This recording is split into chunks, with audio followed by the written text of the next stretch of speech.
तरह के यहाँ पे एक मसल था tibialis anterior muscle, extensor hallucis longus, extensor digitorum longus और पेरोनियस टार्शियस मसल। याद है ये 4 मसल के नहीं? इन सब मसल का एक ही काम है, that is dorsiflexion of the foot. क्या करता है? डोर्सीफ्लेक्शन। और अगर एक बंदा डोर्सीफ्लेक्शन नहीं कर सकता, the clinical condition will be known as foot drop. उसको हम क्या कहते थे? Foot drop. तो ये एमसीक्यूज आउट आता है क्वेश्चन में कि a patient presented to you with the neck of fibula fracture and the patient cannot able to dorsiflex the foot and there is foot drop. Which nerve will be damaged? Deep peroneal nerve. कौन सी nerve? Deep peroneal nerve. तो ये चीज़ ज़हन में रखते हुए हम आगे बढ़ेंगे। Today we are going to discuss the most important 2 topics. First one is knee joint. इस knee joint को हम पढ़ेंगे। इस knee joint के अंदर स्टेबिलिटी के लिए लिगामेंट कौन कौन से हैं, इस नी जॉइंट से हमारे बॉडी को फायदा क्या है और इसमें हमारे पास पॉसिबल मूवमेंट कौन कौन सी है। तो हेडिंग दे दे नी जॉइंट। नी जॉइंट, इस नी जॉइंट से एफसीपीएस लेवल पर भी क्वेश्चन आते हैं, बहुत कॉमन क्वेश्चन आते हैं, क्योंकि अगर हम खड़े हैं और हम बैठना चाहते हैं या हम उठना चाहते हैं, there will be the movement for knee joint. अगर ये नी जॉइंट फ्लेक्सिबल ना होता, इसमें फ्लेक्शन और एक्सटेंशन की प्रॉपर्टी ना होती, तो ना हम बैठ सकते थे और ना हम उठ सकते थे। ठीक है, तो knee joint is very important joint. Knee joint के बारे में ये पॉइंट्स याद रखें कि this joint is form by the combination of 3 bones. How many bones? 3 bones. ऊपर जो बोन है इसको हम कहते हैं femur, that is known as a femur. नीचे इस लेग के अंदर 2 बोन्स हैं। Number 1 is tibia and fibula. Fibula is a bone which never take part in the formation of knee joint. ये एमसीक्यूज है। फिबुला नी जॉइंट की formation में कोई हिस्सा नहीं लेता, लेकिन ऊपर से फीमर आता है और नीचे से कौन जाकर उसको मिलता है? टीबिया। तो टीबिया और फीमर के दरमियान कनेक्शन को हम कहते हैं टीबियो फीमोरल जॉइंट। इसको हम क्या कहते हैं? Tibio femoral joint. और यहाँ पे एक छोटा सा बोन होता है, वो भी नी जॉइंट की बनाने में बहुत इंपॉर्टेंट रोल प्ले करता है, दैट इज पटेला। इसको हम क्या कहते हैं? पटेला। तो आज के बाद अगर आप लोगों को एमसीक्यूज में आ जाए कि all of the following bones will help in the articulation, articulation mean formation of the joint except, तो फीमर भी आंसर में सही होगा, टीबिया भी सही होगा, पटेला भी सही होगा, but the answer which will be wrong is fibula. Fibula is a bone in the leg but it cannot take part in the formation of knee joint. तो लिखे the joint which is formed, the joint which is formed, which is formed by the articulation of number first is femur, tibia and patella, this is known as knee joint. Knee joint बनाने के लिए इन तीनों bones का आपस में connection important है। ठीक है, ओके। थोड़ा सा आप लोग अगर इसको हम गौर से देखें, for example this is the long bone, it is a very strong bone in the thigh, that is known as a femur. इस थाई रीजन के अंदर सबसे स्ट्रांग बोन कौन सा है? फीमर है। ये फीमर जहाँ पे एंड होगा ना, एंड, तो इसके यहाँ पे एलिवेशन आते हैं और इस तरह, these are called femur condyles. इसको हम क्या कहते हैं? Femur condyle. जहाँ पे फीमर एंड होता है उसके दोनों अतराफ पे इस तरह इसकी आउटग्रोथ है, इस तरह एक ट्यूबरकल्स है और इन आउटग्रोथ को हम कॉन्डाइल्स कहते हैं। क्या कहते हैं? कॉन्डाइल्स। तो देखें, अगर ये फीमर है तो इसका एक कॉन्डाइल इस तरफ है और एक कॉन्डाइल उस तरफ है, एक बॉडी की तरफ है और एक बॉडी से अवे है। वो कॉन्डाइल जो बॉडी की तरफ नजदीक हो वो मीडियल कॉन्डाइल होगा और जो बॉडी से अवे होगा वो लेटरल कॉन्डाइल होगा। तो हम यहाँ पे इसको अगर नाम दें, this is the lateral condyle, ये lateral condyle of the femur है और ये कौन सी कॉन्डाइल होगी? Medial condyle of the femur. ये 2 कॉन्डाइल्स आप लोगों ने ज़हन में याद रखने हैं। Condyles are nothing but these are the elevations in the bone. ये बोन की एलिवेशंस है, आउटग्रोथ है, जो फीमर के किस पार्ट में पाई जाती है? लोअर पार्ट में। ठीक है, फीमर स्टार्ट कहाँ से होता है? हिप जॉइंट से स्टार्ट होता है। हमने यहाँ पे हिप जॉइंट पढ़ा है ना, हेड ऑफ द फीमर किसके साथ होता है? Acetabulum cavity. तो anything which is near to the origin of femur that is proximal, और anything which is near to the insertion is called distal. तो ये कोंडाइल फीमर के डिस्टल पार्ट में है कि प्रॉक्सिमल? ये डिस्टल पार्ट में पाए जाते हैं, ठीक है। अब इधर देखिए, इसके नीचे, इस फीमर के नीचे यहाँ पे इस तरह एक लॉन्ग बोन पड़ा है, उसमें इस तरह की कैविटीज पाई जाती है, इस तरह। फॉर एग्जाम्पल एक कैविटी ये है इस तरह, फिर इसमें एलिवेशन है, और एक कैविटी ये है। ये बोन जो लेग में बिल्कुल फ्रंट पे पड़ा होता है, this bone is called tibia bone. इसको हम क्या कहते हैं? टीबिया। बिल्कुल फ्रंट वाला बोन जो बिल्कुल स्किन के नीचे है, इसको हम कहते हैं tibia. Tibia is the bone in leg, ये लेग का बोन है। और इस टीबिया के साथ यहाँ पे एक छोटा सा बोन जो है ना, इस तरह अटैच होता है, ठीक है। और इस बोन को हम क्या कहते हैं? That is called fabula. इसको हम फेबुला कहते हैं। अब देखें, जी ये बिहाइंड होता है, पोस्टीरियर होता है, लेकिन उसको हम ड्रा नहीं कर सकते, तो आप लोग साइड पे लेके, ये बिल्कुल टीबिया के बिहाइंड पड़ा होता है, ठीक है। फ्रंट में टीबिया है जो पूरे बॉडी का 95% वेट को बर्दाश्त करता है, और जो फेबुला है वो टोटल बॉडी की कितने % वेट को बर्दाश्त करेगा? 5%, ठीक है। तो स्ट्रांग बोन कौन सी हो गई? टीबिया हो गई। यहाँ पे जो मेन पॉइंट्स है ना, ये इसकी जो सॉकेट है, किस चीज की सॉकेट है? टीबिया की। एक बाहर की तरफ है और एक अंदर की तरफ है। बाहर की तरफ सॉकेट को हम लेटरल सॉकेट कहते हैं, और इसको हम क्या कहते हैं? Medial socket. जो मीडियल सॉकेट है टीबिया की, ये जनाब यहाँ पे मीडियल कोंडाइल को टच करेगी, और जो लेटरल सॉकेट है उस पर कौन जाकर बैठेगा? Lateral condyle. तो ये एक कनेक्शन बन जाएगी क्या? नहीं। तो इसका मतलब ये है, लेकिन याद रखें, इस टीबिया की जो सॉकेट है, इसके ऊपर एक कार्टिलेज पड़ा होता है जो इस सॉकेट को मजीद क्या बनाएगा? डीपर बनाएगा। ये भी इंसिक्यूज है। There is a cartilaginous ring या fibrocartilaginous structure present in the upper part of the tibia which make the tibial socket more deeper. ये सॉकेट को ज्यादा क्या बनाएगा? डीपर बनाएगा। और जितना ये सॉकेट ये तेली डीप होगी, उतना जॉइंट की स्टेबिलिटी क्या होगी? ज्यादा होगी। ये एमसीक्यू जहन से ना निकाले, याद रखे। In the upper end of the tibia, there is a cartilaginous structure which will make the tibial socket more deeper, and these cartilaginous structure are called meniscus. एक को हम क्या कहते हैं? meniscus, और दोनों को menisci कहते हैं। तो एक medial meniscus है और एक को lateral meniscus है। तो आज के बाद याद रखें, what is meniscus? It is a cartilaginous structure present in the upper part of the tibia which make the tibial socket more deeper and provide stability to which joint? Knee joint. So how many meniscus are there in the knee joint? 2. Medial meniscus and lateral meniscus. Okay जी। अब आते हैं जनाब, और इस meniscus का जनाब 2 काम याद रखिए, मैं अब लिखता हूँ 2। Number 1, it will provide stability to the joint. Number 2, these menisci act as a shock absorber. ये किसका काम करते हैं? Shock absorber. अगर हम नी को फ्लेक्स और एक्सटेंड करते हैं, तो इसमें जो टक की आवाज़ होती है ना, जब सैनुवियल फ्लूइड कम होते हैं, तो फिर नी के अंदर जो ओल्डर पीपल होते हैं उसकी जॉइंट में इस तरह टक की आवाज़ आती है, इसलिए इसकी मेनिस्कल इंजरी होती है या मेनिस्कल डीजनरेशन होती है। और ये menisci शॉक ऑब्जर्वर की तरह काम करके फ्रैक्शन को क्या करते हैं? कम कर देते हैं। तो these menisci are nothing, these are the cartilaginous structure which make the knee joint more stable, and these menisci provide what? Fraction. ये फ्रैक्शन को कम करके लुब्रिकेशन को एनहांस कर देते हैं, ठीक है। ओके जी। अब आते हैं यहाँ पे, यहाँ से एक मसल आता था ऊपर से, the muscle name was quadriceps फीमोरस।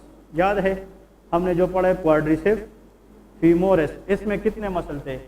4। Anyone can tell me? हाँ, ये बताए। क्वाड्रिसेप्स फीमोरस में हमने 4 सेट पढ़े थे ना, इसमें सर्टोरियस आता है, आप बताए। 3 वास्टाई मसल थे, लेटरल वास्टाई लेटरलस, वास्टाई मेडियलस, वास्टाई इंटरमीडियस, और एक और था रेक्टस फीमोरस। कौन सा? रेक्टस फीमोरस। इन चार को कंबाइंडली हम क्या कह देते हैं, क्वाड्रिसेप्स फीमोरस। ये आता है इधर क्वाड्रिसेप्स फीमोरस, ये आता है और यहाँ पे इस एलिवेशन के ऊपर जाकर खत्म हो जाता है। इस सॉकेट के दरमियान इस एलिवेशन को टीबिया के ऊपर हम कहते हैं टीबियल ट्यूबरोसिटी। इसको हम क्या कहते हैं, tibial tuberosity. Tibial tuberosity is a tubercle या elevation in the tibial bone. This is again one of the MCQs question कि टिबियल ट्यूबरोसिटी के ऊपर जाकर किस मसल सीट की इंजर्शन होती है, क्वाड्रिसेप्स फीमोरस। ये एमसीक्यूज याद रखें। क्वाड्रिसेप्स फीमोरस 4 मसल का ग्रुप है जो फ्रंट ऑफ द थाई में होते हैं और ये जाकर कहाँ पे इंसर्ट हो जाते हैं, टिबियल ट्यूबरोसिटी पे। क्लियर है। अब इधर देखें, ये ट्यूबरोसिटी किसका पार्ट है, टिबिया की पार्ट है। Very good. और ये क्वाड्रिसेप्स फीमोरस खुद क्या है, ये मसल है। तो मसल यहाँ पे muscle attach to the bone by the help of tendon. किसके जरिए, टेंडन। जिस तरह के हम कहते हैं कि bone to bone connection is ligament और muscle to bone connection is tendon. इधर एमसीक्यूज है, यहाँ पे क्वाड्रिसेप्स मसल आते हैं और फिर अपनी टेंडन के जरिए किस एरिया पे जाकर इंसर्ट हो जाते हैं, tibial tuberosity. So this shaded area is called quadriceps femoris tendon. इसको हम क्या कहते हैं, क्वाड्रिसेप्स फीमोरस टेंडन। अब यहाँ पे एक एमसीक्यूज है, शाबाश। अब यहाँ से एक छोटा सा बोन फ्रंट ऑफ द नी से अराइज होता है और जाकर कहाँ पे इंसर्ट हो जाता है, ये क्वाड्रिसेप्स मसल की क्या है, टेंडन है। तो याद रखें जितने भी बॉडी के अंदर बोन्स है, all bones communicate with next bone. Majority of the bone एक दूसरे के साथ जुड़े होते हैं कि नहीं, और bone to bone connection is called joint. इसको क्या कहते हैं, जॉइंट। लेकिन ये वाला बोन मैंने ऐसा बनाया है कि ये अराइज होकर जाकर किस में इंसर्ट हुआ है, टेंडन में, बोन में नहीं, टेंडन में। तो ऐसा बोन जिसकी इंसर्शन जाकर किस में हो जाए, टेंडन, इसको सीसामॉइड बोन कहते हैं। This is the high yield MCQ question. इसको एफसीपीएस वाले भी जो है ना याद करते हैं। What is sesamoid bone? Sesamoid bone is a bone in the body having insertion in the tendon of muscle. वो बोन जिसकी इंसर्शन जाकर किसी भी मसल की किस में हो जाए, टेंडन में, तो उसको हम क्या कहेंगे, सीसामॉइड बोन कहते हैं। तो इसके नीचे इसका डेफिनेशन लेके, the bone anywhere in the body, anywhere in the body having insertion in the tendon of muscle या टेंडन। ये एमसीक्यूज है, दैट इज कॉल्ड सीसामॉइड बोन। आज के बाद याद रखें व्हाट इज सीसामॉइड बोन। वो बोन जो जाकर किस में इंसर्ट हो जाए, किसी भी मसल की टेंडन में, उसको सीसामॉइड बोन कहते हैं। And the bone that I draw here, which is inserted in the tendon of which muscle, quadriceps femoris, this bone is called patella। इसको हम क्या कहते हैं, पटेला कहते हैं। तो ये एमसीक्यूज याद रखे। लोअर लिम्ब के अंदर which bone act as a sesamoid bone? Answer is patella. यहाँ पे एग्जाम्पल देखें, example is patella. Patella is a type of sesamoid bone। तो एमसीक्यूज क्या बना, दो। Which bone in the lower limb is called sesamoid bone? Patella.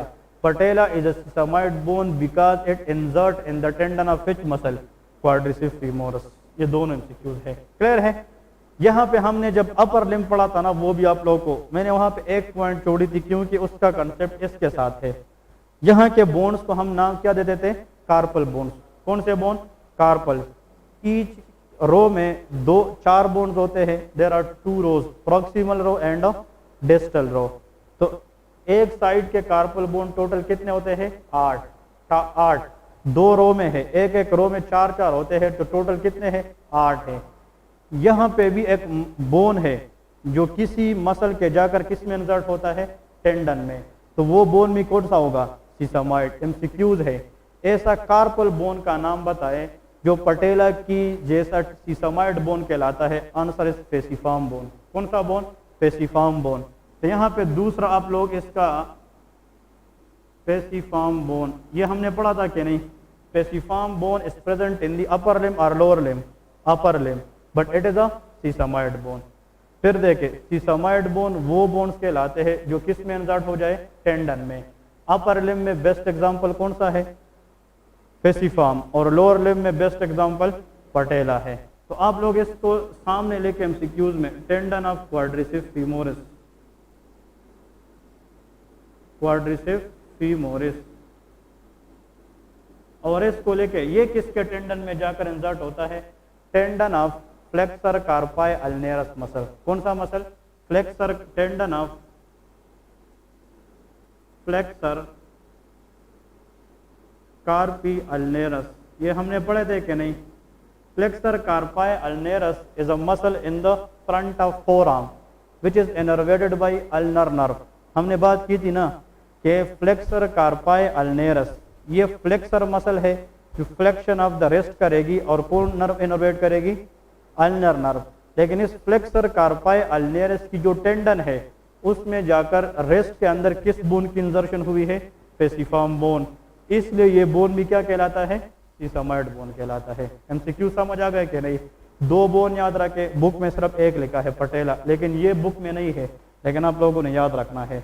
दो bone याद रखें, अपर लिम्ब में सीसमॉइड बोन कौन है? पेसिफॉर्म है। लोअर लिम्ब में सीसमॉइड बोन कौन है? पटेला है। और अगर ये एमसीक्यूज आ जाए, the largest sesamoid bone in the whole human body, answer is patella. वो क्या है? वो पटेला है। This is the largest sesamoid bone. ठीक है, अब आते हैं जनाब नी ज्वाइंट की तरफ। It is not a sesamoid bone, ये तो नेक बोन है। Hyoid bone is a neck bone having origin insertion but not in the tendon. ठीक है ना? These are the most important. इधर छोटे छोटे दो तीन और है, लेकिन दोज बोन, एक और एमसीक्यूज याद रखे, जो सीसमॉइड बोन है ना, एनाटॉमी वाले कहते हैं कि ये होल एज अ बोन भी हो सकता है, या कभी कभार सीसमॉइड बोन किसी बोन का एक एलिवेशन भी हो सकती है। तो सीसमॉइड बोन में भी as a bone or bony tubercle, लेकिन शर्त यह है कि वो जाकर किस में इंसर्ट हो जाए? टेंडन में इंसर्ट हो जाए। ठीक है ना? अब आते हैं जनाब, देखे ये नी ज्वाइंट बनाता है। इधर देखे, नी ज्वाइंट का कनेक्शन फीमर, टीबिया और किस बोन में होता है? पटेला। इन तीनों की कनेक्शन से जो कंबाइंड कॉम्प्लेक्स जॉइंट बनेगा उसको हम क्या कहेंगे? नी ज्वाइंट कहेंगे। तो इसमें दो बंदों ने आपस में कनेक्शन डाले हैं। फीमर का कनेक्शन किसके साथ है? टीबिया, इसको टीबियो फीमोरल ज्वाइंट कहते हैं। और पटेला का कनेक्शन किस बोन के साथ है? फीमर, इसको हम पटेलो फीमोरल ज्वाइंट कहते हैं। तो इधर देखिए, नी ज्वाइंट के अंदर एक टीबियो फीमोरल ज्वाइंट है, टीबियो फीमोरल ज्वाइंट, और एक क्या है? फीमोरो पटेलर ज्वाइंट या पटेलो फीमोरल ज्वाइंट। एक ये फीमोरो पटेलर ज्वाइंट। ठीक है, ये कौन सी बोन है? This bone is called fibula, जो किसके साथ अटैच है? टीबिया के साथ। लेकिन ये नी ज्वाइंट के टेरिटरीज में नहीं आती। This joint is called fibulotibial joint. इसको क्या कहते हैं? Fibulotibial joint is a joint but it is not take part in the formation of which joint? Knee joint. तो एमसीक्यूज अगर आ जाए, all of the following bone can take part in the knee joint formation except answer will be fibula. Fibula can not take part in the formation of knee joint. Clear है? फिर यहाँ पे आप लोग लेके कि knee joint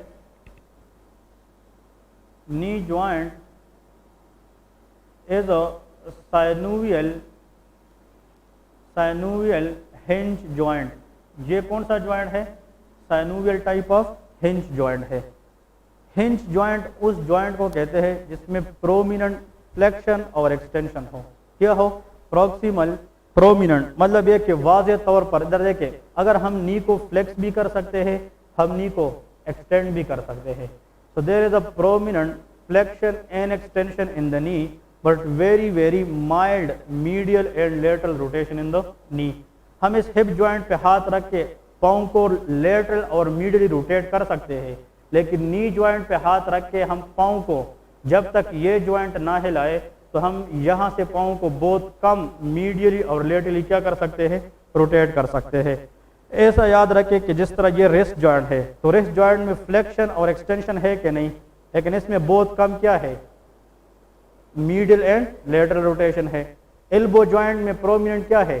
flexion and extension, लेकिन बहुत कम क्या है? Medial and lateral rotation. तो वो जॉइंट जिसमें फ्लेक्शन एक्सटेंशन बहुत प्रोमिनेंट हो, लेकिन इसमें मीडियल और लेटरल रोटेशन बहुत कम हो, ऐसे जॉइंट को हम क्या कहते हैं? हिंज जॉइंट कहते हैं। ये दरवाज़ा है, इसको हिंज कहते हैं। इसको या हम ओपन कर सकते हैं या हम बंद कर सकते हैं। तो ये बाई डायरेक्शनल मूवमेंट है। Flexion extension is a by directional movement. ऐसे जॉइंट को हम क्या कहते हैं? हिंज जॉइंट कहते हैं। बिकॉज, इसकी रीज़न लेके कि अगर आप लोगों से कोई पूछे क्यों, the reason is because there is prominent flexion and extension but very limited, हाँ जी, but very limited medial and lateral rotation, medial and lateral rotation या movement दोनों आप लोग लिख सकते हैं। तो ऐसा जॉइंट जिसमें फ्लेक्शन और एक्सटेंशन बहुत प्रोमिनेंट हमें मिले, लेकिन उस जॉइंट के अंदर हमें लेटरल और मीडियल रोटेशन बहुत कम देखने को मिले, ऐसे जॉइंट को हम क्या कहते हैं? हिंज जॉइंट कहते हैं। क्लियर है? एक पॉइंट ये याद रखें। अब नेक्स्ट हेडिंग दे दे स्टेबिलिटी ऑफ द जॉइंट। इस नी जॉइंट को स्टेबल किसने किया है? अगर हम पूरा वेट, किसी का 100 kg वजन भी है, उसका टोटल वेट किस जॉइंट के ऊपर ज़्यादा लगता है? Knee joint. तो होना चाहिए ये तो निकल जाए ना, डिसलोकेट हो जाए। लेकिन हम इंजरी के बावजूद भी, अगर इंजरी इतनी सीवियर ना हो, छोटी सी ट्रोमा हो, फिर भी नी जॉइंट निकलने के चांसेस कम है। द रीज़न इज कि अल्लाह ताला ने उसको क्या दी है? स्टेबिलिटी दी है। तो आप लोग लेके stability of the knee joint, कि नी जॉइंट को स्टेबिलिटी कहाँ से मिली है? स्टेबिलिटी ऑफ नी जॉइंट, यहाँ से 2 या 3 MCQs आने के चांसेस हमेशा होते हैं। ठीक है, स्टेबिलिटी, किसी भी जॉइंट को स्टेबिलिटी देने के लिए एक बंदे की काम नहीं होती। There are multiple factors which are responsible to provide stability to the joint. सबसे पहले स्टेबिलिटी को हम डिस्कस करेंगे by capsule of the joint. Knee के इर्द गिर्द कनेक्टिव टिश्यू का कवरिंग है, जिसको हम क्या कहते हैं? कैप्सूल। तो अगर हम इस जॉइंट के इर्द गिर्द कनेक्टिव टिश्यू का एक जाल बिछाए तो ये जॉइंट स्टेबल होगा या नहीं होगा? स्टेबल होगा। तो सबसे पहला फैक्टर आप लोग कैप्सूल ऑफ द जॉइंट, कि इस जॉइंट के इर्द गिर्द एक कैप्सूल होता है, और capsule of the joint is mainly form from connective tissue. ये किससे बनता है? कनेक्टिव टिश्यू से बनता है। ठीक है, यहाँ पे एक सीसमाइड बोन का एक और आप लोगों को पॉइंट शेयर करूँ, अगर लिखना चाहे तो। हम कहते हैं ना कि किसी भी बोन की जो आउटर मोस्ट लेयर होती है उसको क्या कहते हैं? Periosteum. The outer most layer of the bone is called periosteum. Body में जितने भी सीसमाइड बोन है दे हैव नो पेरियोस्टियम। ये भी एक पॉइंट है, बहुत गोल्डन पॉइंट है। मतलब सीसमाइड बोन वो बोन्स होते हैं जिसकी आउटर मोस्ट लेयर पेरियोस्टियम नहीं होती। इसके अलावा रिमेनिंग 206 के जितने भी बोन है उसका आउटर मोस्ट लेयर क्या होता है? पेरियोस्टियम होता है। ठीक है, ये भी सीसमाइड बोन की एक पेक्यूलरिटी है, प्रॉपर्टी है। ठीक है, कैप्सूल जनाब एक तो पॉइंट है कैप्सूल। ठीक है, अब देखिए अगर हम नी जॉइंट को फॉर एग्जांपल, अगर ये नी जॉइंट है ना, नी, ये इसका फ्रंट है, ये इसका कौन सा पार्ट है? लेटरल, और ये इसका क्या है? मीडियल, और ये इसका पोस्टीरियर है। ये कनेक्टिव टिश्यू जिसने क्या बनाया है? जॉइंट का कैप्सूल बनाया है। ये ऐसा है, देखे बहुत इंपॉर्टेंट पॉइंट है। ये इस तरह बिछा हुआ है, इस तरह, यहां तक इस तरह। याद रखे कि there is capsule all around the knee joint except in the interior part of the knee joint. ये एमसीक्यूज है।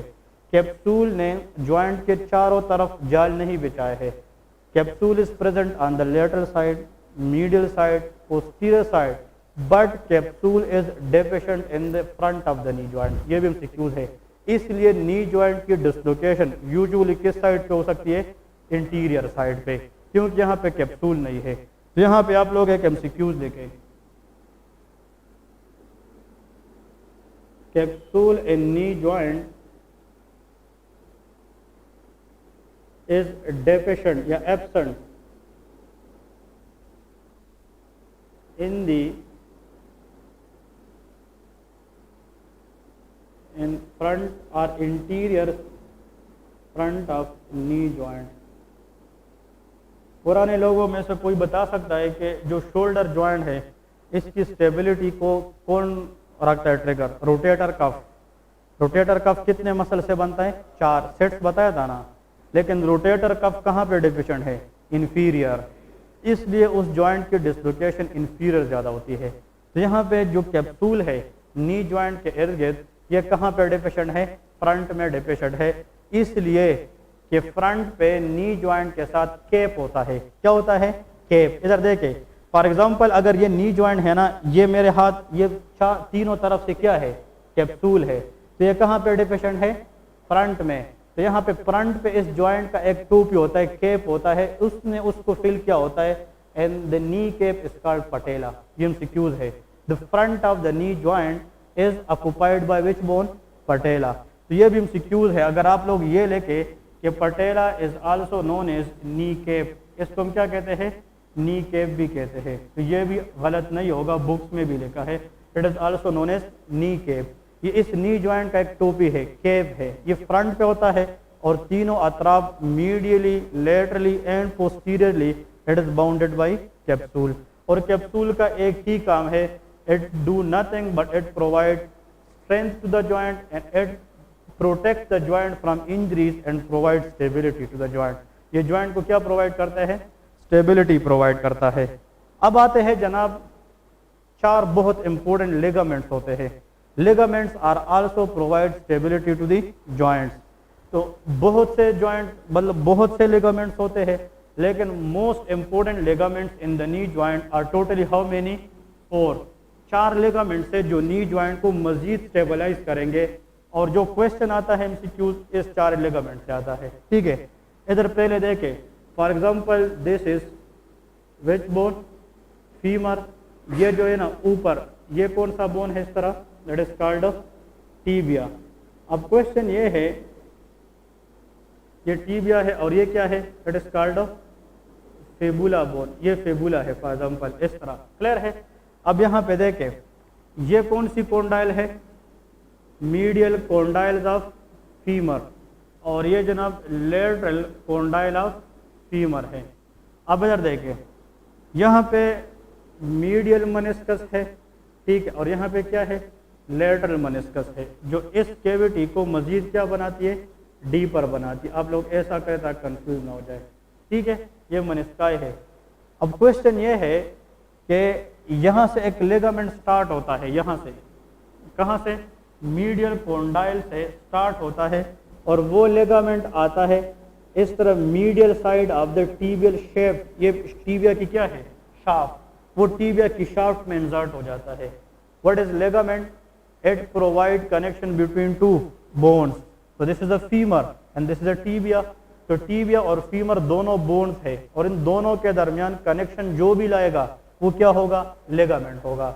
लेकिन ये ऐसा लिगामेंट है जिसकी ओरिजिन कौन सी कॉन्डाइल से है, medial condyle of the femur से है, लेकिन इसकी इंसर्शन कहाँ है, शाफ्ट ऑफ द टीबिया में। ऐसे कॉन्डाइल को हम कहते हैं मीडियल कोलेटरल लिगामेंट। इसको हम क्या कहते हैं, मीडियल कोलेटरल लिगामेंट। आता हूँ, अब लिखना नहीं है। इधर देखिए, एक लिगामेंट यहाँ से आता है, ये कौन सा है, लेटरल कॉन्डाइल ऑफ फीमर, और वो जाकर यहाँ पे इंसर्ट हो जाता है। This is also a bone, fibula is a bone. तो ये भी बोन है, ये भी बोन है, ये भी एक लिगामेंट होगा। ऐसा लिगामेंट जो lateral condyle of the femur से स्टार्ट हो जाए और कहाँ पे एंड हो जाए, फिबुला पे, इसको LCL कहते हैं, लेटरल कोलेटरल लिगामेंट। इसको क्या कहते हैं, लेटरल कोलेटरल लिगामेंट। अब इधर देखिए, अगर ये मेरी नी ज्वाइंट है, तो ये इसका कौन सा साइड है, लेटरल है, ये इसका कौन सा है, मीडियल। मीडियल को ये मैंने कौन सा लिगामेंट रखा है, MCL और LCL, MCL, और ये कौन सा है, LCL। और ये दोनों बहुत टाइटली इस जॉइंट को जो है ना पोजीशन में रखते हैं। अब अगर मैं इस जॉइंट के जरिए अपने पाँव को अपने बॉडी की तरफ अंदर खींचने की कोशिश करता हूँ, मीडियली रोटेट करना चाहता हूँ, तो कौन सा जॉइंट उसको बियॉन्ड द लिमिट नहीं जाने देगा, MCL। और अगर इस पाँव को मैं अवे लेके जाना चाहता हूँ, तो कौन सा उसको लिमिट रखेगा, LCL। तो हम कहते हैं कि MCL prevent the knee joint from adduction, कहाँ से, एडडक्शन, और जो LCL है it prevent the knee joint from abduction, abduction.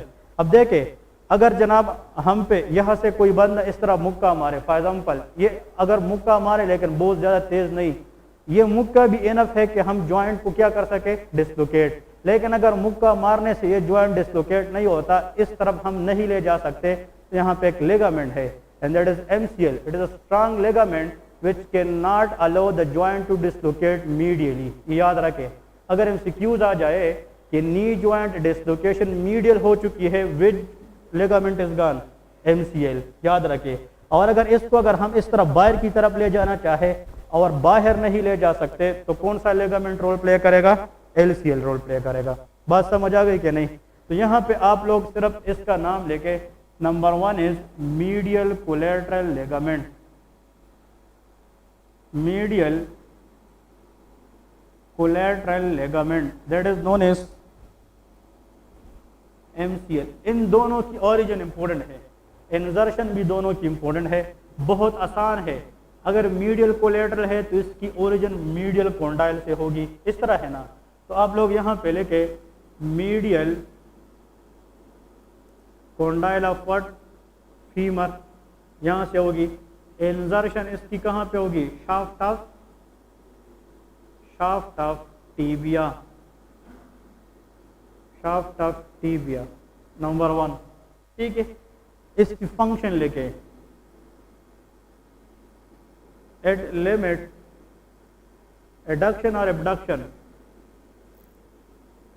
Adduction of knee joint. ये नी जॉइंट की किस चीज को लिमिट रखता है, एडक्शन को. Adduction is a movement which is toward the body. तो मीडियल जो भी चीज होगी, ठीक है ज़ुएब, वो नी जॉइंट की किस मूवमेंट या रोटेशन को लिमिट रखेगी, एडक्शन को. क्लियर है. नंबर 1. आते हैं जनाब LCL की तरफ, which is called lateral collateral ligament. इसमें एक MCQs आएगा और that will be noted bye every one of you for exam. ठीक है. इसकी ओरिजिन अगर हम बात करें तो क्या है, lateral condyle of femur, lateral condyle of femur. इसकी इंजर्शन पे अगर हम बात करें, shaft of fibula, shaft of fibula. इससे हमें यह पता चला कि fibula is inserted on the back but mainly on which side, answer is laterally. क्योंकि इसके साथ जो लेगामेंट की अटैचमेंट है वो कौन सी साइड की है, लेटरल साइड की है. जाम समझ आ रही ना. और फंक्शन क्या होगा बताए कोई, शाबाश. It limit abduction. गुड. ये एबडक्शन को लिमिट करेगी, एबडक्शन ऑफ नी जॉइंट. बहुत आसान है, जिस आप लोगों ने जहन में याद रखना है, कंसेप्ट रटने नहीं है. कंसेप्चुअली अगर आप लोग इन चीज़ों को याद करें, the concept is very easy. ठीक है. अब यहाँ पे देखें, यहाँ पे MCQs नोट लेके, note.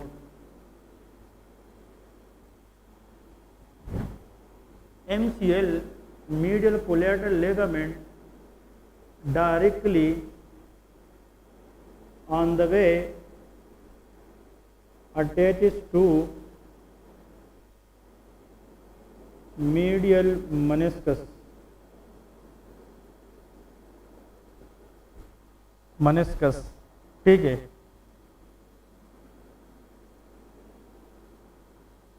LCL is separated from lateral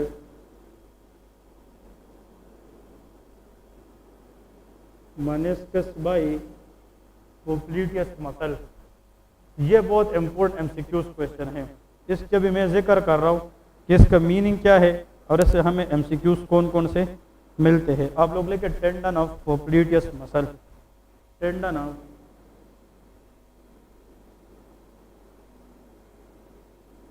पोप्लीटियस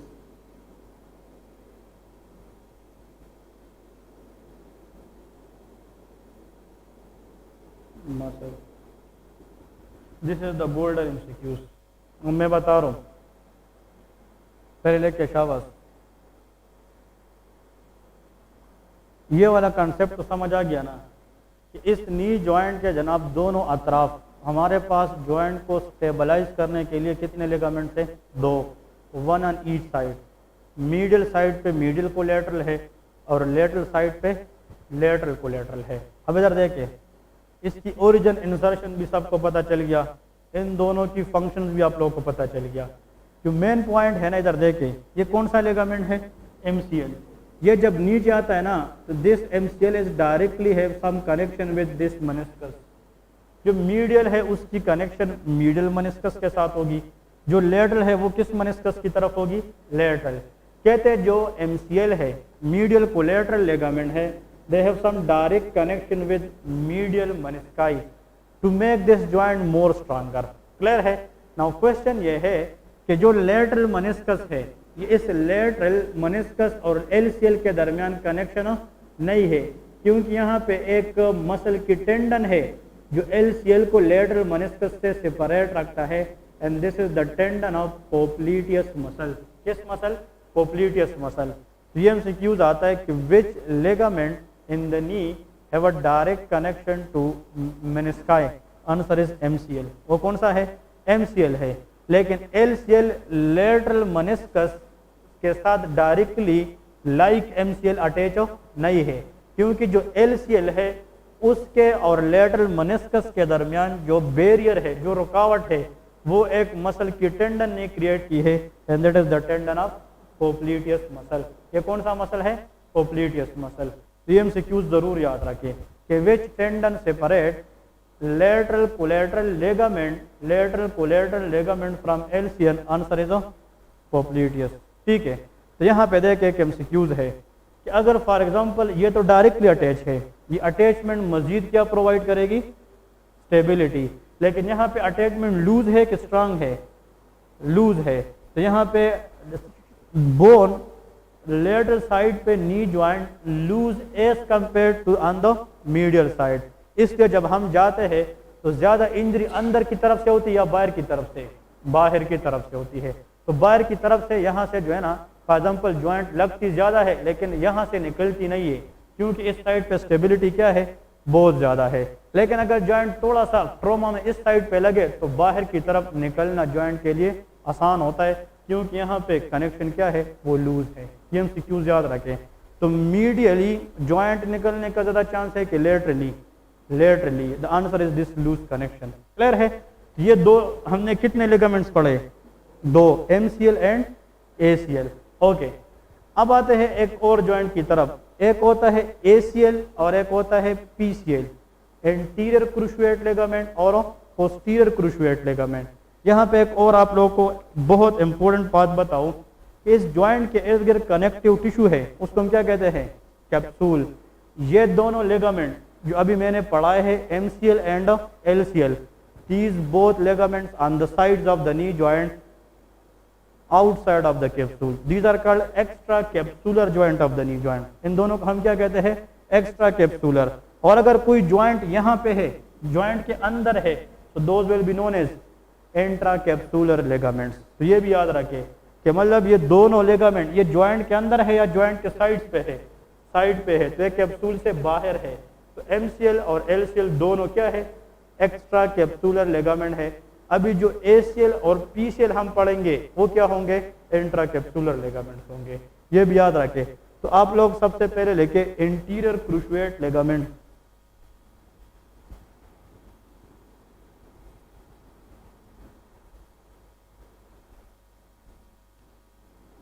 interior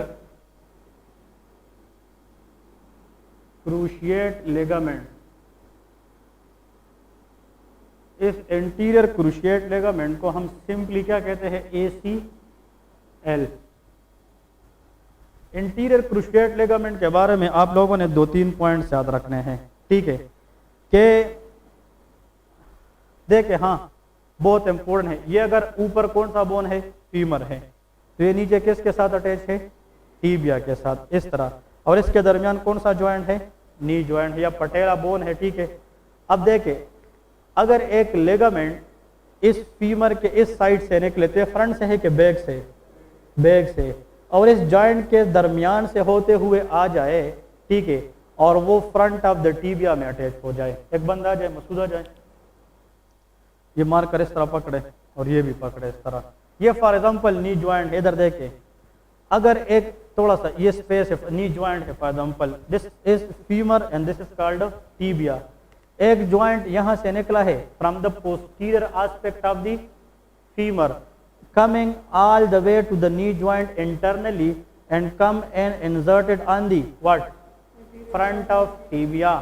This ligament will be considered as interior cruciate ligament. अगर एक ऐसा लिगामेंट हम बात करें कि वो कहाँ से अराइज हो जाए, same posterior aspect of the femur पे, और जाकर कहाँ पे इंसर्ट हो जाए, posterior to tibia, that will be posterior cruciate ligament. ये पोस्टीरियर और इंटीरियर क्रूशिएट की जो नाम है, नाम ये इंसर्शन की बेसिस पे है. एक फ्रंट ऑफ द टीबिया पे जाकर इंसर्ट होता है और एक बैक ऑफ द टीबिया पे. तो ये याद रखे, एक यहाँ से सॉरी इधर देख, गेम को देख, एक बैक ऑफ द फीमर से आती है और कहाँ पे इंसर्ट होता है, front of the tibia, sorry, और एक का ओरिजिन कहाँ से है, फ्रंट ऑफ द फीमर पे, लेकिन जाकर कहाँ पे जाता है, पोस्टीरियर टू टीबिया. तो those ligament which is inserted on the front of tibia is called anterior cruciate. देखिए यार, एक अगर हम इसको ऐसा ड्रा करें, इमेजिन करें, यहाँ से इस तरह एक आ रहा है, इस तरह आ रहे, तो एक कर्व बनेगी कि नहीं? अगर यहाँ से इस तरह आएगी तो कर्व बनेगी कि नहीं? और अगर यहाँ से पीछे जाएगी फिर भी क्या बनेगी, curve. This curve forming is called cruciate. Curve उसको कहते हैं. क्रूशिएट का मतलब क्या है, कर्व है. लेकिन एक कर्व जो है ना वो, और ये बोन है, ये भी बोन है, दोनों के दरमियान क्या होता है, लिगामेंट. वो लिगामेंट जो कर्व बनाती है वो क्या है, क्रूशिएट. लेकिन एक फ्रंट ऑफ द टीबिया पे है तो इंटीरियर क्रूशिएट है, एक बैक ऑफ द टीबिया है तो पोस्टीरियर क्रूशिएट है. अब इधर देखे, मैं जनाब ये फॉर एग्जांपल इसको यहाँ पे देखे, ये कौन सा बोन है, ये टीबिया है. अगर एक लिगामेंट यहाँ से आया है बैक ऑफ द फीमर से और इस तरह ऑल द वे कर फ्रंट ऑफ द टीबिया पे कौन सा है, ACL. अब मैं चाहता हूँ भाई इसका जो टीबिया है उसको मैं बाहर की तरफ ले जाऊँ, ले जा सकता हूँ. हाँ, इस टीबिया को हम जुदा कर सकते हैं. द रीजन इज कि इसके फ्रंट पे एक लिगामेंट यहाँ पे आकर इंसर्ट हुआ है और वो टीबिया को आगे जाने नहीं देता. इधर देखे, अगर इस फीमर पर ये जोर डाले पाँव पे, ये फीमर चाहते हैं कि मैं टीबिया को या बाहर निकालूं या किधर निकालूं, बैकवर्ड निकालूं. तो फीमर की पूरी वेट के होते हुए भी tibia is normal in static position until we do not exceed the limit from the body beyond the limit. अगर हम एक लिमिट तक बहुत जोर लगाए ना तो ये टीबिया हम ना बाहर की तरफ निकाल सकते हैं ना बैकवर्ड की तरफ. The reason is there is ligament insertion. वो लिगामेंट बताए जिसकी वजह से the tibial position is intact, it prevented from gliding forward. Answer is ACL. और ऐसा लिगामेंट बताए जो टीबिया को बैकवर्ड ग्लाइड होने से बचाती है, MCQ है. क्लियर है? ओके, इधर देखिए, इस टीबिया को मैं अंदर की तरफ निकाल सकता हूँ नहीं, तो ये कौन सा लिगामेंट है, MCL. बाहर की तरफ निकाल सकते हैं, LCL. देखिए, a ligament which cannot prevent the tibia medially is called MCL, cannot allow the tibia laterally, LCL. The ligament which cannot allow the tibia to glide forward, ACL, or cannot allow the tibia to glide backward, PCL. ये MCQ है सारे. ठीक है. अगर ACL, good question, ACL damage है, the presentation will be in the X-ray. Patient cannot walk, क्योंकि tibia और femur के दरमियान तो वो डिस्लोकेशन आ गई, बंदा वॉक नहीं कर सकेगा. अगर करेगा तो एक पाँव पे जाएगा. लेकिन जब एक्सरे हम करेंगे, जो फीमर की कोंडाइल है, अब देखे वो टीबिया तो बाहर की तरफ गई है, वो टीबिया की बैकवर्ड जाएगी. मतलब ये है कि x-ray finding of ACL damage, the tibial will go forward and the condyle will go backward. और अगर PCL डैमेज है तो femur will go forward and tibia will go backward. ये इसकी एक्सरे रेडियोलॉजिकल फाइंडिंग है. क्लियर है? लेकिन ये पॉइंट याद रखें, आप लोगों से पेपर में MCQs में यही ऑप्शन पूछेंगे, कौन सा लिगामेंट है जो किन किन मूवमेंट को लिमिट रखता है. तो ये देखे, फ्रंट से भी ये कवर है, बैक से भी कवर है, इधर से भी कवर है, इधर से भी. तो इन सब के होते हुए हम मीडियल या लेटरल रोटेशन ज्यादा करेंगे या कम करेंगे. इसलिए this joint has a limited mild medial and lateral rotation but has a prominent flexion and extension. इस प्रॉपर्टी की वजह से इस जॉइंट को क्या नाम दिया था, हिंज जॉइंट. क्लियर है? तो यहाँ पे इस ACL में आप लोग सिर्फ यहाँ पे लेके इसका फंक्शन लेके, फंक्शन इज इंपॉर्टेंट. ACL का फंक्शन आप लोगों ने लिखना है कि what is the function of ACL तो लेके it prevent the tibia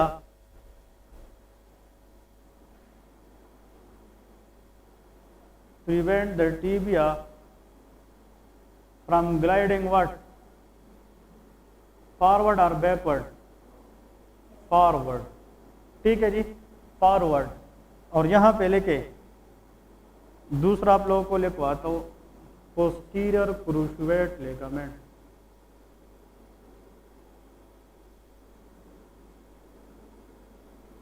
That is known as PCL.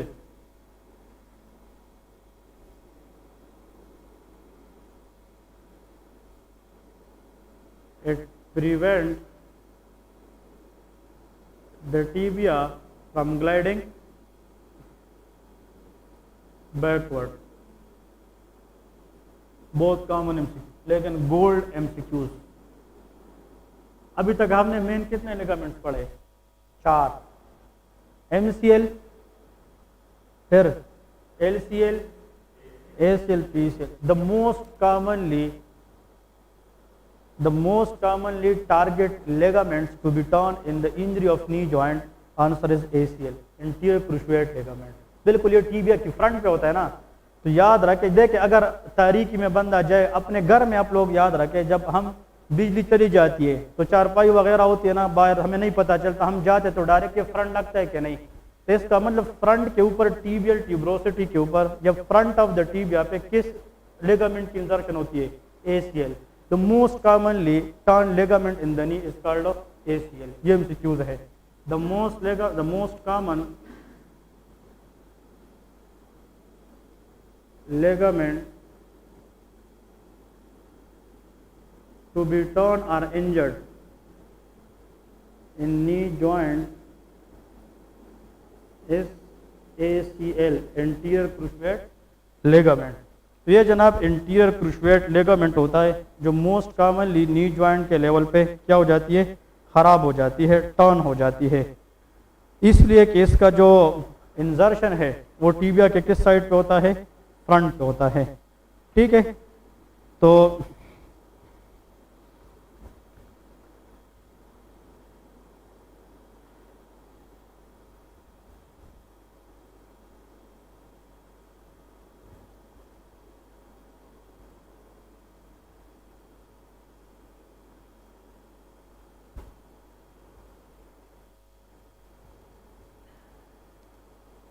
Okay जी, तो ये 4 लिगामेंट्स तो आप लोगों ने याद ही रखने हैं क्योंकि बहुत इंपॉर्टेंट है ये चारों के 4। ठीक है, नेक्स्ट लिगामेंट 5वां भी लिखे, पोप्लिटियस टेंडन ऑफ पोप्लिटियस मसल। वो जो मैंने लिखा है LCL और लेटरल मेनिस्कस के दरमियान बैरियर कौन बनाता है? Tendon of what? Popliteus muscle. लेकिन हेयर लिगामेंट में देखे ऐसा लिगामेंट जो बैक ऑफ द फीमर से आए और फ्रंट ऑफ द टीबिया, वो क्या है? ACL है। और जो बैक ऑफ द टीबिया पे जाए PCL है। इसके दरमियान एक लिगामेंट इस तरह पड़ा है, that is called transverse ligament of the knee. वो भी इंट्राकैप्सुलर लिगामेंट है, सिर्फ नाम लेके ट्रांसवर्स लिगामेंट। द मोस्ट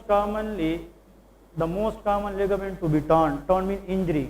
अगर नी जॉइंट इंजरी हो जाए उसमें इन सब लिगामेंट में मोस्ट कॉमनली जो इंजर्ड होता है वो एंटीरियर क्रूशिएट लिगामेंट होता है। और 5वां ट्रांसवर्स लिगामेंट, इसको हम कहते हैं ट्रांसवर्स लिगामेंट। ये भी जनाब एक लिगामेंट है, सिर्फ आप लोग याद रखें फॉर MCQs पर्पस के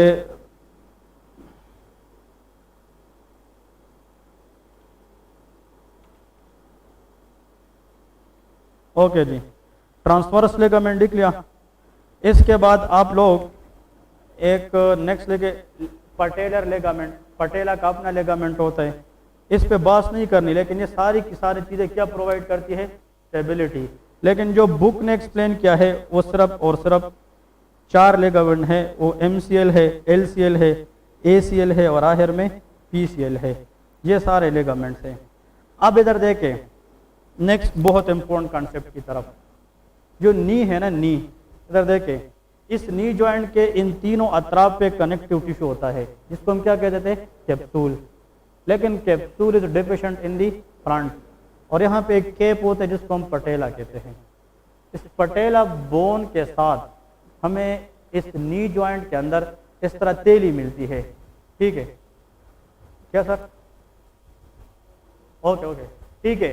इसका मतलब यह है कि यहाँ पे क्या मिलता है शाबाश, एक तेली सॉकेट मिलती है, सॉकेट इस तरह एक तेली टाइप होती है, और इस तेली के अंदर हमें फ्लूइड मिलता है। उस फ्लूइड को हम कहते हैं साइनोवियल फ्लूइड। लेकिन ये नी जॉइंट की खासियत है कि साइनोवियल फ्लूइड तो हर जगह पे है, लेकिन नी जॉइंट के अंदर जो साइनोवियल फ्लूइड है जिससे जॉइंट को क्या मिलती है, लुब्रिकेशन मिलती है, गुड। उस फ्लूइड से जॉइंट को न्यूट्रिशन भी मिलती है। उस फ्लूइड की वजह से जॉइंट के अंदर फ्रैक्शन को कम किया जाता है। सारे जॉइंट्स में मोस्टली होता है, लेकिन यहाँ की स्पेशलिटी ये है कि यहाँ पे वो फ्लूइड किस में पाया जाता है, तेली में, सेक में। The sake containing synovial fluid inside the knee joint is called bursa. इसको हम क्या कहते हैं, बर्सा कहते हैं, BURSAE। ये नाम सुना है कि नहीं? Inflammation of the bursa is called bursitis. इसको हम क्या कहते हैं, बर्साइटिस। तो आप लोग MCQs में याद रखे, लेके हेडिंग दे दे bursa, what is meant by bursa, what is the function of bursa और how they can keep the joint stable. तो बर्सा आप लोग हेडिंग में दे दे। ये ना आप लोगों ने जरूर सुना होगा कि bursa in the knee joint. ये बर्सा है क्या चीज? It is a fluid fill sac present in the knee joint. मतलब नी जॉइंट के अंदर वो तेलिया जिसके अंदर पानी पाया जाता है, और वो पानी क्या होगा, साइनोवियल फ्लूइड होगा। तो यहाँ पे लेके the fluid field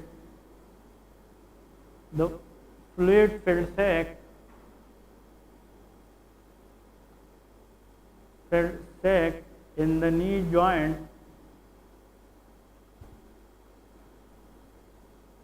is called bursa. The fluid within the bursa is synovial fluid. वो कौन सा फ्लूइड है, लिख सकते हैं, ठीक है।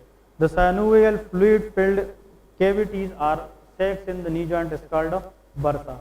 यहाँ पे आप लोगों को लिखवा रहा हूँ, these fluid are usually which fluid, synovial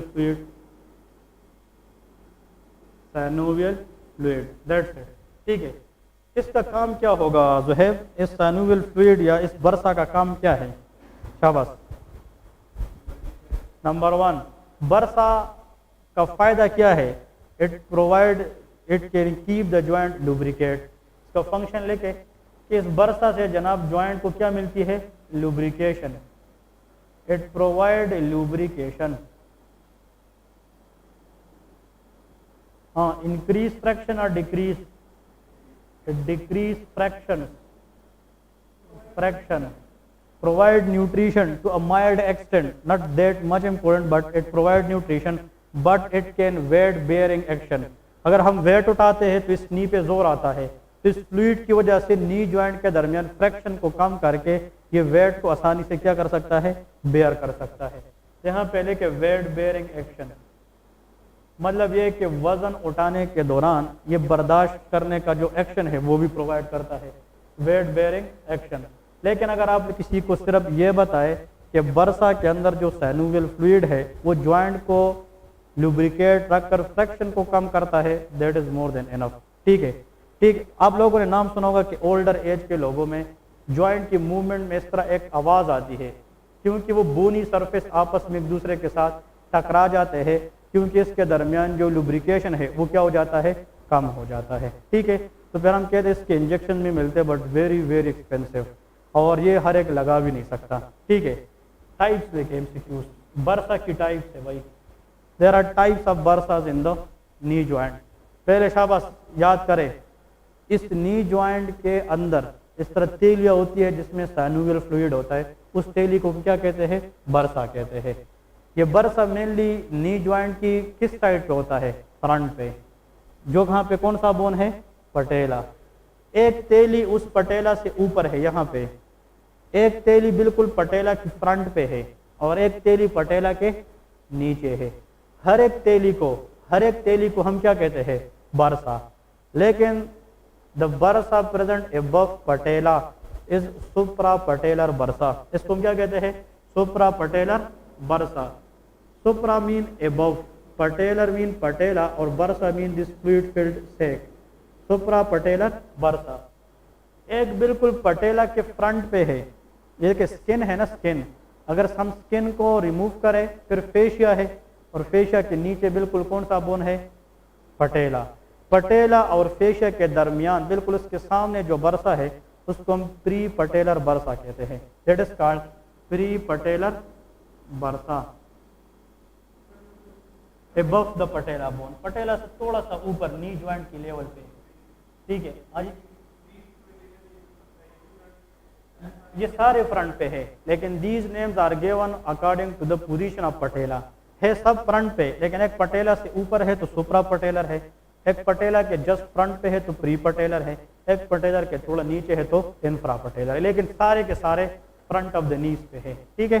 तो प्री पटेलर बर्सा, यहाँ पे एक एमसीक्यू है, सिर्फ उसके लिए ये चीजें मैं लिखवा रहा हूँ, फिर भी इस बुक में नहीं है, नट की बुक में नहीं है, लेकिन पिछले 2 साल के एमसीक्यूज उठाकर देखे, एग्जाम ऑफ एमडी से उसमें आंसर क्वेश्चन है, ठीक है। इसलिए आप लोगों को थोड़ा सा इस पे बेस कर रहा हूँ कि आप लोगों को ये हो जाए क्लियर, इंफ्रा पटेलर बर्सा। अब देखिए आप लोग तो नामों से वाकिफ है, supra mean above patella, pre mean in front of patella, और इंफ्रा मीन बिलो पटेला। अब इधर देखिए, इस फ्लूइड फील्ड से के अंदर अगर इन फ्लूइड्स की क्या हो जाए, इन्फ्लेमेशन, हर एक को हम क्या कहते हैं, बर्साइटिस कहते हैं। अगर एक स्पेसिफिक बर्सा की इन्फ्लेमेशन हो जाए, supra patellar bursitis, infra patellar bursitis और प्री पटेलर, तो बर्साइटिस के मेनली कितनी टाइप है, 3 है, ठीक है, डिपेंडिंग अपॉन दी और ग्रुप ऑफ बर्सा। अगर ये भी इन्फ्लेम्ड है, ये भी इन्फ्लेम्ड है और ये भी है, अगर इन्फ्लेमेशन इन तीनों ग्रुप को हो जाता है, इसको हम कहते हैं पेन बर्साइटिस, इसको हम क्या कहते हैं, pan bursitis. Pan mean as a whole, pan mean as a whole. जिस तरह के यार आप लोग कार्डियोलॉजी में pan cytopenia mean all cell line down, या कार्डियोलॉजी में हार्ट के कितने लेयर्स है, 3, पेरिकार्डियम, मायोकार्डियम और एंडोकार्डियम। पेरिकार्डियम इन्फ्लेमेशन क्या होता है, पेरिकार्डाइटिस, मायोकार्डाइटिस और एंडोकार्डाइटिस, सबकी इन्फ्लेमेशन को पेन कार्डाइटिस कहते हैं। पेन का मतलब है एज अ होल, क्लियर है। नाउ क्वेश्चन ये है, पेन बर्साइटिस मीन सारे के सारे। अब एमसीक्यूज क्या है, 100 में से 85% लोगों में बर्साइटिस किस ग्रुप की होती है, the most common bursa which is prone to inflammation is pre patellar bursitis. ये एमसीक्यूज बस आप लोगों ने पेन पॉइंट याद रखना है।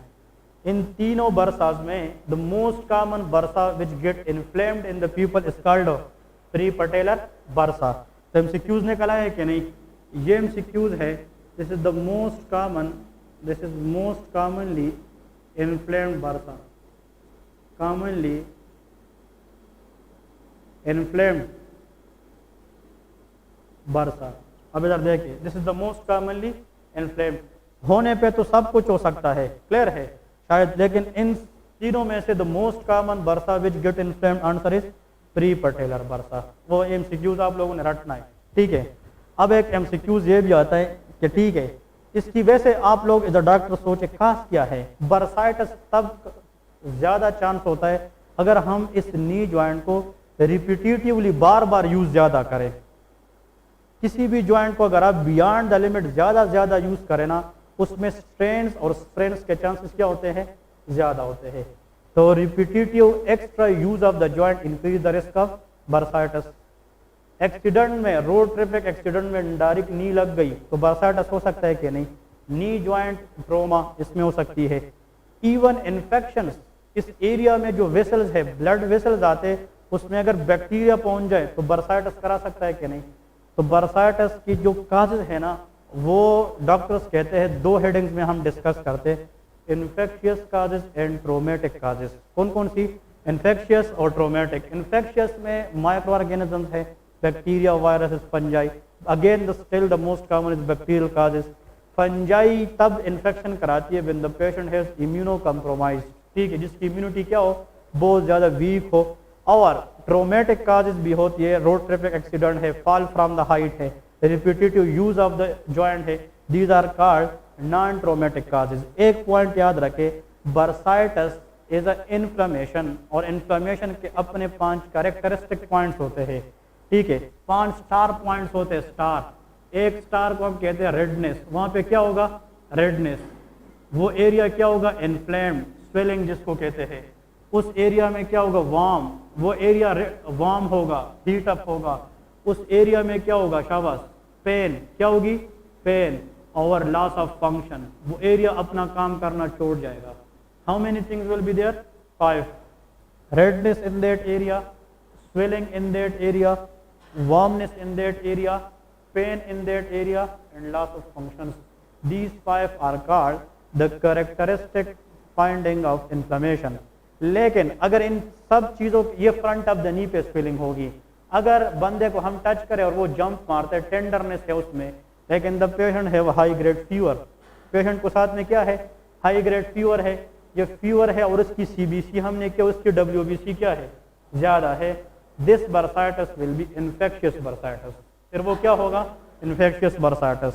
लेकिन अगर इन सब चीज़ों के साथ फीवर की हिस्ट्री ना हो, that will B traumatic bursitis, फिर वो क्या होता है, ट्रोमेटिक। तो ट्रोमेटिक और इन्फेक्शियस को हम क्लिनिकली सेपरेट करते हैं विद प्रेजेंटेशन ऑफ फीवर, किसके साथ, फीवर के साथ। समझ आ गई क्या नहीं, ये वैसे क्लिनिकल मेडिसिन है। फिर नाउ क्वेश्चन ये है कि अगर फॉर एग्जांपल हम इस तरह बैठे, फॉर एग्जांपल जिस तरह औरतें घर में जब झाड़ू मारती है ना, वो इस तरह बैठती है ना, इस तरह, तो अगर औरतें इस तरह ज्यादा देर तक बैठती है, मतलब ये कि आटा गूंदने या खाना पकाने या झाड़ू मारने इसी तरह ज्यादा होती है ना, तो उसकी कौन सी पार्ट जो है ना नी जॉइंट की ज्यादा प्रोमिनेंटली इन्वॉल्व होता है, सुप्रा, इंफ्रा या प्री, प्री पटेलर। तो प्री पटेलर बर्साइटिस पेशेंट तब आता है जिस तरह के प्रेजेंटेशन किसकी होती है, हाउसमेड नी। याद रखें, हाउसमेड जो वाइफ होती है ना, वो ज्यादा टाइम तक इस तरह रहती है ना, इसलिए प्री पटेलर बर्साइटिस को हम हाउसमेड नी बर्साइटिस भी कहते हैं। तो ये भी एक एमसीक्यूज है। This pre patellar bursitis is also known as housemaid knee bursitis.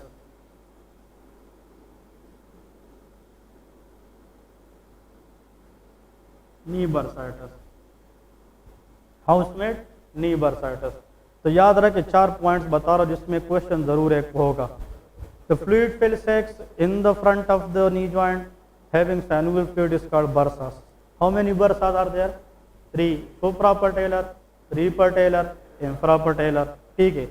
फिर ये भी याद रखें कि the most commonly inflamed bursa is of prepatellar. House-made knee bursitis is indirectly prepatellar bursitis. What is the treatment of bursitis? Depend upon the cause, patient history. सबसे पहले तो काजेटिव agent जो है उसको रिमूव करें, फिर सिम्टोमेटिक ट्रीटमेंट में वो एरिया इन्फ्लेम्ड है, एंटी इन्फ्लेमेटरी मेडिसिन दे दें, स्टीरॉयड वगैरह स्टार्ट करें, और साथ में पेन है एनर्जेसिक्स दे दें, और साथ में उसको अगर फीवर है तो एंटीपायरेटिक दे दें, पैरासीटामोल या एनेस्थेटिक दे दें। क्लियर है, दीज आर द ट्रीटमेंट। तो ये नी जॉइंट के बारे में मेन पॉइंट्स थे, जो भी पॉसिबल एमसीक्यूज है इससे ही कवर हो जाएगा। नी जॉइंट जनाब, इसकी मेन प्रोमिनेंट एक्शन हमने पढ़ी, फ्लेक्शन है और एक्सटेंशन है, लेकिन very limited mild middle rotation है एंड लेटरल। लेकिन ligaments are very important to keep in the mind along with this bursa topic. ठीक है, अब एक छोटा सा टॉपिक है, हेडिंग दे दे एंकल जॉइंट। एंकल जॉइंट के साथ ये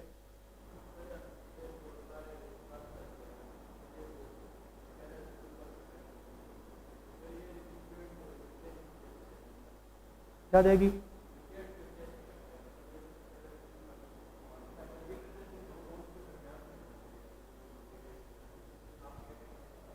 okay, these bursa have a rich capillaries, उसके जरिए इसकी फ्लूइड जॉइंट को जो है ना डिफ्यूज हो जाते हैं, यानी कि तेली है तो उसके अंदर ही फ्लूइड पड़ा है। यहाँ पे लार्ज बहुत सी कैपिलरी है जहाँ से डिफ्यूजन के जरिए ये फ्लूइड जॉइंट तक जाते हैं, उसको यूज करके रिमूव करते और डेली बेस पे ये प्रोड्यूस होते हैं। ठीक है ना, ये केविटी तक लिमिटेड नहीं होते। नेक्स्ट आप लोग हेडिंग दे दे एंकल जॉइंट।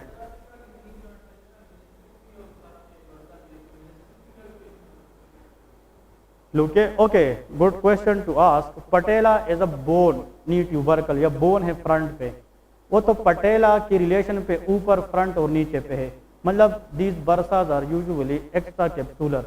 लेकिन जो मेनिस्कस है वो कॉन्डाइल्स ऑफ द टीबिया की जो सॉकेट है इसके ऊपर है जहाँ पे कॉन्डाइल्स ऑफ द फीमर लगेगी।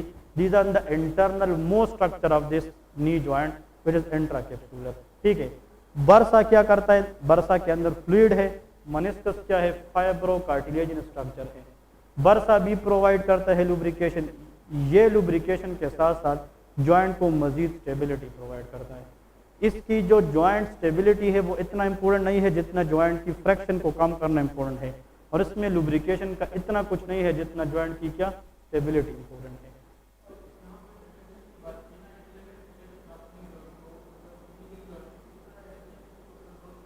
हाँ, मतलब अंदर की तरफ रिडक्शन, अगर हम चाहे तो हम नी जॉइंट को इधर तक नहीं ला सकते इस तरह, फॉर एग्जाम्पल कहीं पे रुक जाते हैं, क्योंकि जो MCL है ना ये चाहते हैं कि नी को हम पोजीशन में रखें, बियॉन्ड द लिमिट ना जाए।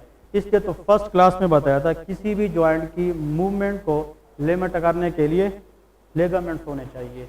तो वो लेगामेंट्स फिर जॉइंट्स के किस डायरेक्शन में है और किन मूवमेंट को लिमिटाइज करते हैं, ये स्पेसिफिसिटी आप लोगों को पता होना चाहिए। ठीक है, अब लेके एंकल जॉइंट, 2-3 पॉइंट है, इसको भी खत्म करते हैं शाबाश।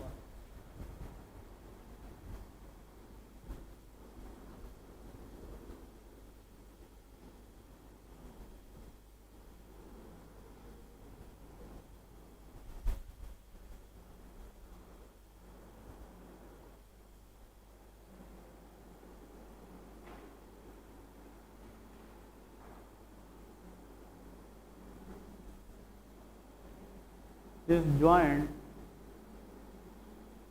is mainly formed by the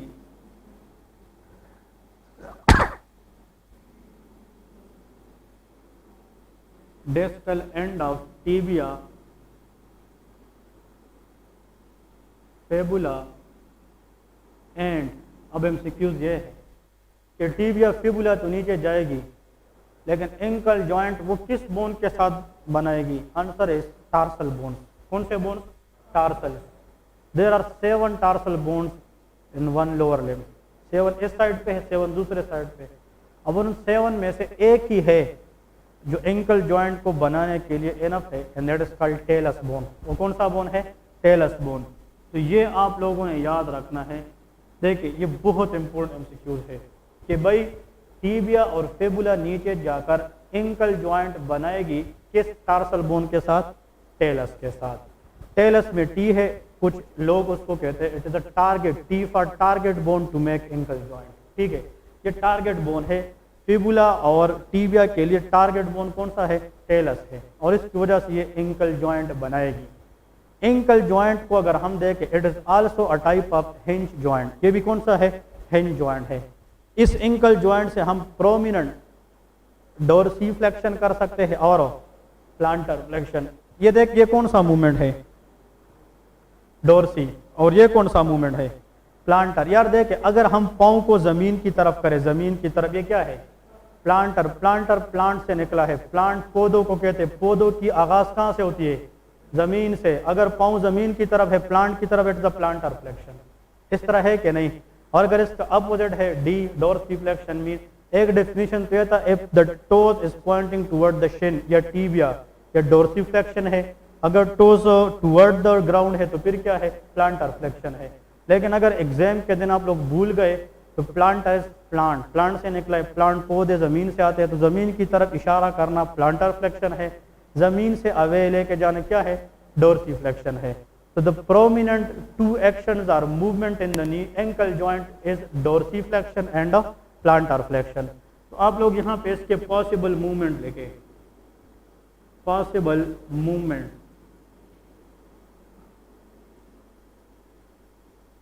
डोर्सीफ्लेक्शन और एक क्या है? Planter flexion. इसकी डेफिनेशन देखने की जरूरत बिल्कुल नहीं है। डोर्सीफ्लेक्शन में toes is pointing away from the ground, plantar flexion में toes is pointing toward the ground. ये क्लियर है? एक डोर्सी है और एक प्लांटर है। इसकी मसल्स कौन सी है? इस एंकल जॉइंट के जरिए हमें प्लांटर फ्लेक्शन, डोर्सीफ्लेक्शन कैसे करेंगे ये हम पढ़ चुके हैं। All muscles in the front of leg which is going toward the ankle joint that will dorsiflex. ये क्या करेगा? डोर्सीफ्लेक्स। तो कितने मसल है फ्रंट ऑफ द लेग पे? 4। टिबियलिस इंटीरियर, फिर extensor hallucis longus, extensor digitorum longus, tertius peroneus या peroneus tertius. ये चारों मसल डोर्सीफ्लेक्शन करेंगे by the help of which nerve? Deep peroneal nerve. Lateral compartment में 2 मसल थे, peroneus longus and peroneus brevis. और जो back side है, back side, tibialis posterior, flexor hallucis longus, flexor digitorum longus, ये हमने पढ़े थे ना, ग्रेसिलस मसल, ये सारे के सारे प्लांटर फ्लेक्शन करेंगे। तो प्लांटर फ्लेक्शन में हमें कौन सी नर्व मेन चाहिए? Tibial nerve. वो कौन सी नर्व है? Tibial nerve. तो all muscles in the front of leg which is innervated by deep peroneal nerve, they will lead to dorsiflexion, and all muscles on the back of leg which is mainly innervated by which nerve? Tibial nerve, they will help in the plantar flexion. तो loss of plantar flexion हम नहीं कर सकते, foot elevation होगी। यार कौन सी nerve damage है? Tibial nerve. अगर डोर्सिफ्लेक्शन ना हो जाए, फुट ड्रॉप हो जाए, तो पेरोनियल नर्व डैमेज है। बस ये याद रखें आप लोगों ने, ठीक है। तो फुट ड्रॉप की एमसीक्यूज आप लोग सिर्फ ऐड करें, नोट्स में आ जाए। Foot drop is a condition in which someone can not able to dorsiflex the foot. इस पे हम तो डिस्कस कर चुके हैं। Which nerve will be damage?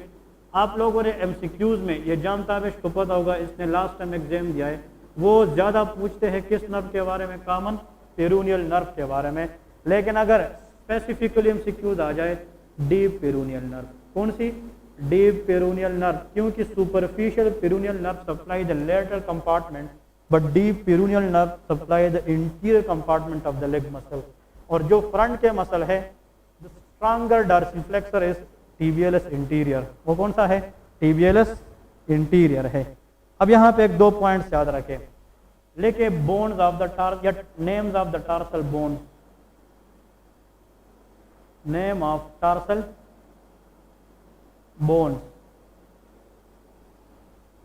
जो टार्सल बोन है ना, बुक्स वाले कहते हैं कि इन बोन को अरेंज किया गया है 3 रोज में। कितने रोज में? 3 रोज में। और टोटल कितनी है? There are total 7 tarsal bone. Total 7 tarsal bone. Total carpal bones कितने थे? 8। उन 8 को हमने कितने रो में डिवाइड किया था? 2। जो टार्सल बोन है ये 3 रोज में अरेंज है। जो प्रॉक्सिमल पहला रो है उसमें 2 बोन्स है। फिर इधर देखे, ये लेग है, इस तरह लेग है, यहाँ पे कौन सा जॉइंट है? नी एंकल जॉइंट होगा ना, तो कौन से बोन होंगे? टार्सल। एक रो ये है, ये रो टुवर्ड द बॉडी है, ये कौन सी रो होगी? प्रॉक्सिमल। तो ये एक रो ये होगी और एक ये होगी। ये प्रॉक्सिमल रो है, ये डिस्टल रो है, और ये रो प्रॉक्सिमल और डिस्टल के दरमियान है। इसको इंटरमीडिएट रो कहते हैं। क्या कहते हैं? इंटरमीडिएट। जैसा कि हम कार्पल बोन्स को प्रॉक्सिमल रो और डिस्टल में कन्वर्ट करते थे, इसको हम 3 में कन्वर्ट करेंगे, प्रॉक्सिमल, इंटरमीडिएट और डिस्टल। याद रखें, जो प्रॉक्सिमल रो है ना, इसमें टोटल नंबर ऑफ बोन्स कितनी है? 2। कितनी है? 2। और total number of bones in the proximal row of carpal bone कितनी थी? 4। वो कितनी थी? 4। लेकिन लोअर लिम्ब की टार्सल बोन की प्रॉक्सिमल रो में कितनी बोन है? बस 2। इसकी जो सबसे डिस्टल है, डिस्टल आखिर वाला, उसमें टोटल 4 बोन है। कितने बोन है? 4। तो इंटरमीडिएट रो में कितने बच जाते हैं? 1। ये एमसीक्यू याद रखें। The 1 bone which make the difference between proximal row bone and distal. ये एमसीक्यूज होता है। क्लियर है? अब प्रॉक्सिमल रो में लेके कि प्रॉक्सिमल रो में कौन कौन से बोन है? Proximal row. नेक्स्ट पर लेके इंटरमीडिएट रो,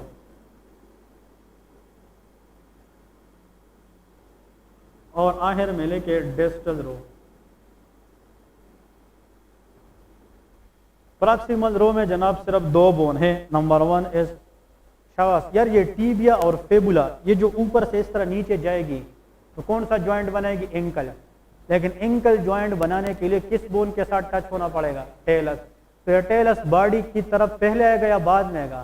पहले। तो ये किस रो को आएगा? First row. तो फर्स्ट रो में एक बोन लेके टेलस। देखिए जहन की बात है ना,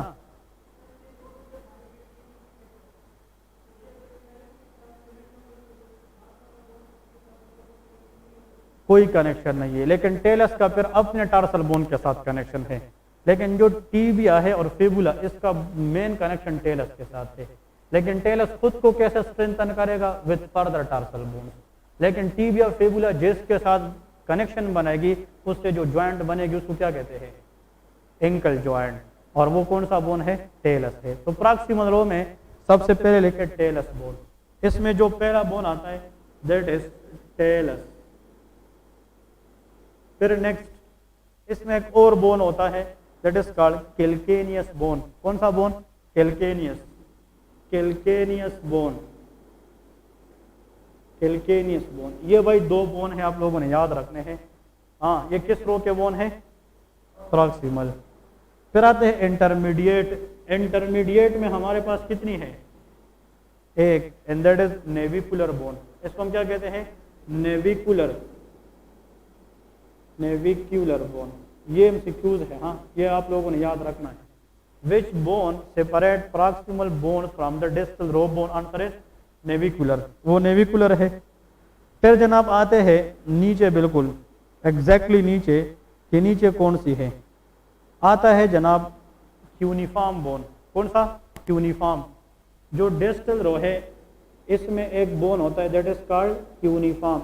लेकिन ये एमसीक्यूज याद रखे, क्यूनिफॉर्म बोन्स टोटल 3 होते हैं।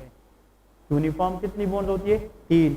एक क्यूनिफॉर्म बोन इस देखे, anything toward the great toe is medial, anything toward the little toe is of lateral.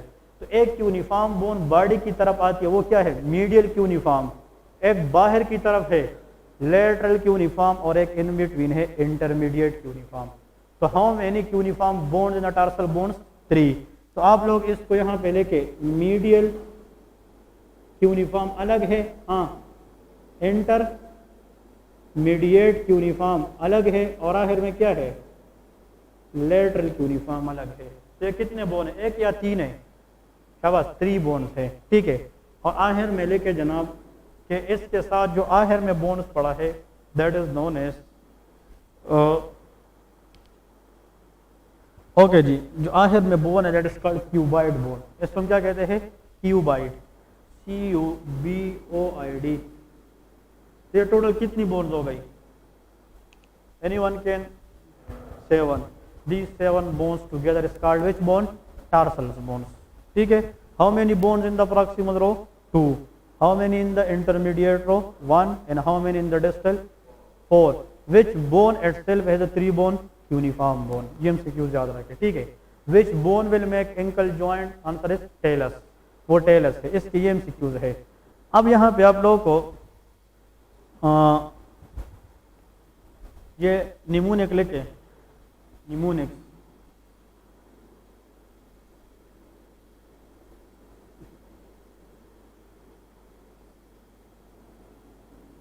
The circus need more interesting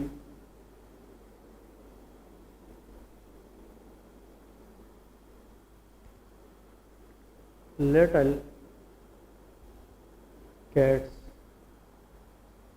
The circus need more interesting little cats. ये अच्छा सा sentence भी है, ठीक है ना, याद हो जाएगा आसानी से, क्योंकि हमें इन तरह की चीज़ें पसंद है ना सर्कस वाली, ठीक है ना। The circus need more interesting little cats. अब इधर देखें, टी, द सर्कस में टी स्टैंड फॉर टेलस। पहला कौन सा बोन है? Talus. C for calcaneus bone, और calcaneus bone is called heel bone. जो हम कहते हैं ना कि हील, हाई हील या लो हील, हील बोन मतलब जो पूरा इस हील को बनाता है ना, जिस पे हील डिपेंड करता है, that is calcaneus, it is called heel bone. ये एमसीक्यूज याद रखें। इस बोन की खासियत क्या है? It is called ankle bone. इसको क्या कहते हैं? एंकल, क्योंकि ये किस जॉइंट को बनाता है? Ankle joint. The ankle bone in a tarsal bone is called talus, the heel bone in a tarsal bone is called calcaneus. Clear है?